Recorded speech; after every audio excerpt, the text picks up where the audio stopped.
Well, now our government seems to want to get involved in this. Why? It has nothing to do with this. Who's affecting our bottom line? Still, that's Canada's problem. It is not our problem. We need to steer clear of this completely. But leave it to our government, and it really doesn't matter who's in charge, to sort of needle itself into other people's affairs. U.S. Homeland Security Alejandro Mayorkas and Transportation Secretary Pete Buttigieg urged their Canadian counterparts to use federal powers to resolve the situation at the joint border. So we're telling another government, hey, if you use powers, to remove this blockade, we'll be fine with it. We're not going to say anything. That's what that says right there. We basically gave Justin Trudeau all the power he wants to right now to fix this. It's not a problem for us. It's a problem for them, and they need to handle it. We don't need to get involved in this.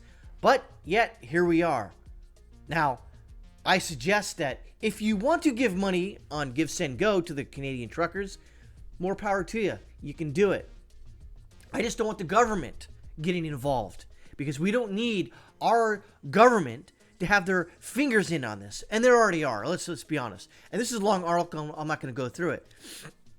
So U.S. and Canadian border and customs authorities are working with great urgency to ensure the continued flow of goods and services across the international border, leveraging alternative land routes as well as air and sea options.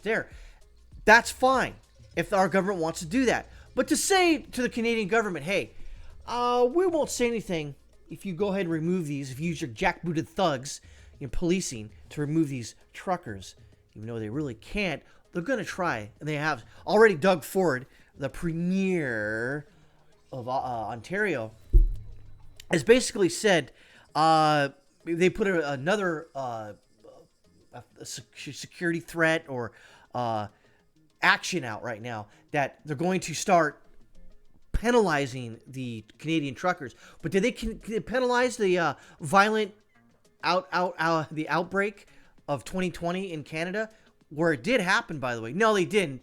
They knelt with the protesters, but you don't see that here. You don't see Doug Ford, that fat piece of shit, going out there kneeling with the Canadian truckers. No, fuck them, because they're going after the bottom line, and they don't have the correct political ideology. Same thing with Trudeau. He didn't kneel with the truckers. He knelt with the violent protesters of BLM and Antifa. That was fine, but he's not going to be out there doing that.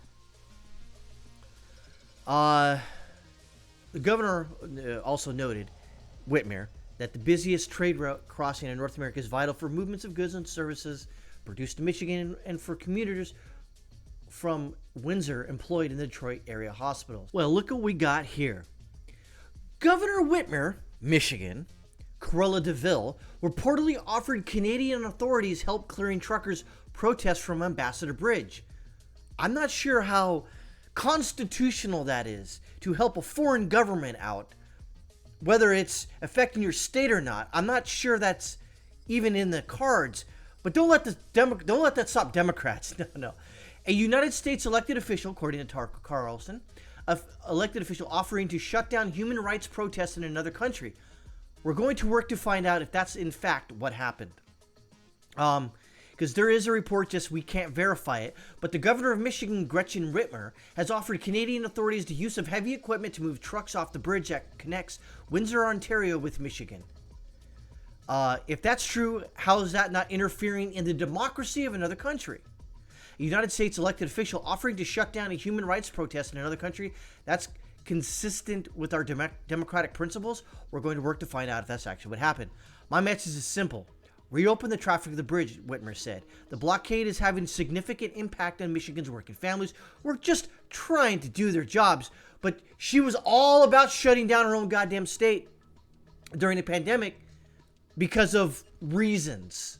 But now she wants to help a foreign entity out? Interesting. Several Detroit automakers have begun experiencing the effects of delays.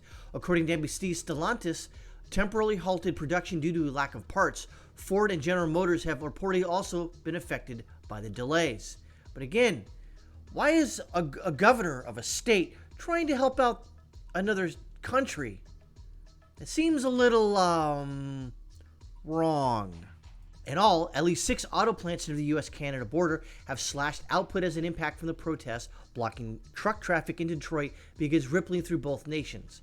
Toyota Motor Corporation said it will idle 3 plants in Ontario due to parts shortages caused by the bridge blockade. Factories in Woodstock and Cambridge, Ontario make key models like the Lexus RX and RAV4 SUV and will be down through Saturday. Jeep owner Stellantis had to cut short shifts at both Canadian and U.S. factories Wednesday night. Through all of them and resume production Thursday, the company said.